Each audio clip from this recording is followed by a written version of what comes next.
Juros altos, impacto das bets que a gente vem acompanhando, infelizmente, tanto durante a Copa na saúde financeira das pessoas, programas de renegociação de dívida, mas a ideia é a gente juntar um pouquinho tudo aqui para falar sobre como que é o comportamento financeiro dos brasileiros e também o estresse que o dinheiro pode provocar, o dinheiro, a falta dele, essa relação pode provocar aqui na nossa vida, pessoal. E não é só uma questão de orçamento, não, mas uma questão também, gente, que pode afetar o nosso sono, relacionamentos e até a capacidade de fazer decisões. Quase metade dos brasileiros vive sobre alto estresse financeiro. Esse é um dos dados que a gente tem, uma pesquisa importante para olhar essa realidade, como é a pesquisa Raio-X do Investidor, feita pela Associação Brasileira das Entidades do Mercado Financeiro e de Capitais, em parceria com o Datafolha. Para a gente entender esse cenário, amarrar com as notícias do momento, eu converso agora com o superintendente de educação da Anbima, Marcelo Bilha, que eu agradeço demais a presença já aqui. Começo pedindo essa ajuda, Marcelo. Como é que a gente consegue pegar os dados que vocês tão bem levantam nessa pesquisa tão importante com o noticiário de hoje para entender o que preocupa o brasileiro quando a discussão aqui é a vida financeira? Como que a gente pode trazer esse nível de preocupação hoje aqui para a conversa? Bom dia. Acho que a gente está com um probleminha no seu áudio, Marcelo. Se a gente puder ligar rapidinho, acho que é por aí mesmo. Acho que agora tivemos, agora temos. Tecnologia, ela dá caminho por retrógrado, viu, Marcelo? Ouvi falar que começou, mas vamos lá, bom dia. Bom dia, Natália, um prazer estar aqui com vocês para falar um pouquinho do resultado da nossa pesquisa, especialmente a parte que tem a ver com a saúde mental das pessoas, né? Bom, o que você já falou é verdade, a pesquisa mostra que a maioria da população relata ter muito estresse por causa de dinheiro, né? E alguns, né, a gente acabou de ver os dados do emprego, então quando a gente olha para qual é a característica da população que relata mais estresse? Tem a ver, óbvio, com falta de renda, em muitos casos, e mesmo quando a pessoa está empregada, com os altos índices de endividamento, né, registrados na população brasileira. O problema, né, do estresse financeiro não é limitado ao fato da gente se preocupar com dinheiro, né? Como você mesmo falou, no que isso se reflete na vida das pessoas e como a gente apura esse estresse? Discussões na família, briga com os amigos, dificuldade de se concentrar no trabalho, né? Então, o estresse financeiro, no final, acaba se manifestando em várias dimensões na vida e transforma, né, a vida da pessoa, e torna esse ciclo um pouco vicioso de que dificulta a pessoa sair das situações que geraram estresse, porque ela tem os relacionamentos prejudicados, a produtividade no trabalho prejudicada, a capacidade de gerar renda prejudicada, porque a capacidade cognitiva dela é afetada pelo estresse também. E é preocupante a gente olhar na pesquisa que até a população mais jovem, né, a geração Z, por exemplo, que está entre os mais jovens, estão começando a entrar no mercado de trabalho, também relata níveis de estresse bem altos em relação ao estresse financeiro.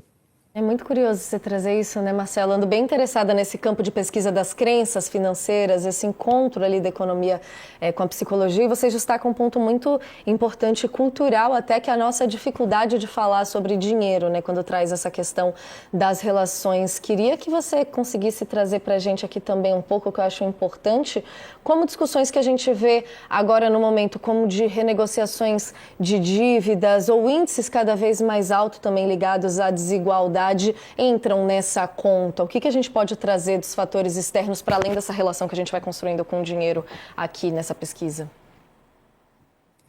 A gente tem, toda vez que a gente olha para esses índices, né, a primeira resposta que a gente imagina é renda, né? As pessoas no Brasil, né, a gente tem um país desigual e de renda baixa e, portanto, renda é um dos fatores. E é verdade, quando você olha para as pessoas, né, de classe C, D e E, os níveis de estresse são maiores, né?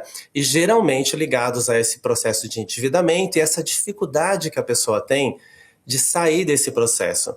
E muitas vezes, né, qual é essa dificuldade inicial? A reação da pessoa quando ela entra num processo de superendividamento e não consegue lidar com o problema é tentar ignorá-lo, né? É tentar não pensar no problema, não conversar mesmo, porque é muito difícil essa conversa, né, de estou tendo problemas com dinheiro. E isso prejudica ainda mais a capacidade dela de lidar, porque muitas vezes esses problemas têm soluções. Às vezes elas não são imediatas, né? Mas você conseguir conversar com alguém, usar dos programas públicos e até do setor privado, que permitem a renegociação das dívidas, né? Se abrir com alguém que você confia para tentar encontrar juntos soluções, ajudaria. Mas como isso é um tabu e é desconfortável, a população tem realmente dificuldade, a população, nós todos, né, temos dificuldade de lidar com isso. Mas o outro fator que não tem a ver com renda, e a gente vê que até na classe A e B acontece, é que mesmo entre as pessoas mais ricas, a gente vê também, né? Por exemplo, no ano passado, só metade da classe AB no Brasil conseguiu poupar dinheiro. Então não tem a ver só com renda, em alguns casos é o nosso comportamento, o excesso de consumo, o descontrole financeiro, né? A incapacidade de planejar minimamente a nossa vida financeira.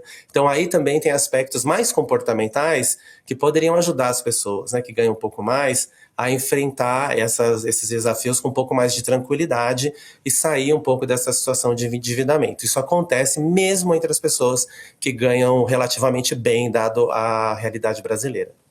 Com certeza, e até para a gente fechar um pouco com dicas nessa linha de educação financeira, Marcelo, a gente está nessa discussão tão forte em torno das bets, você falando aqui da questão de endividamento das famílias, a gente vê que muito do comportamento de quem aposta é até para tentar sair das dívidas e acaba aumentando ainda mais o buraco. Que aprendizados a gente pode vir tirando dos últimos destaques do noticiário nesse sentido e que dicas você daria para a população aqui como um todo na questão de pensar esse lado das emoções na hora de olhar para a educação financeira, olhar para esse estresse, né?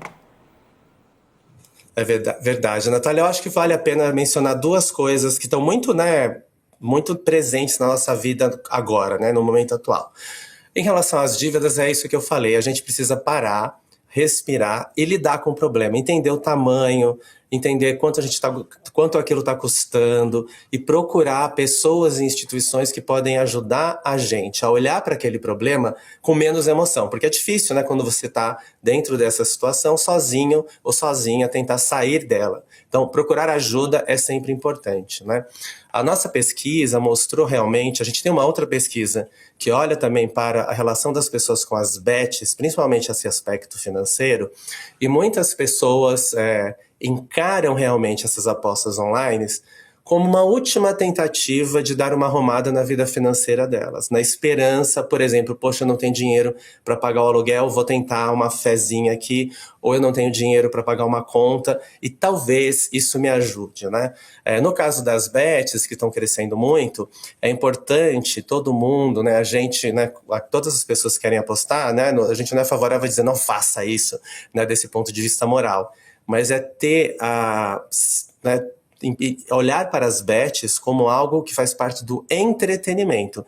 Esse dinheiro é aquele dinheiro que você gastaria para ir no cinema, para ir no bar tomar uma cerveja, para se divertir, né? A bet nunca pode ser encarada como uma solução financeira para nenhum problema, porque todas as estatísticas que a gente tem, né, todas as pesquisas que a gente faz, mostra que no final, né, acessar a bet com essa mentalidade de que ela pode resolver o seu problema financeiro, agrava o problema, né, porque as chances são muito mais contra você e é provável que se você tentar fazer isso, você vai acabar perdendo o pouco que você tem e vai agravar o seu problema financeiro tentando usar a bet para isso.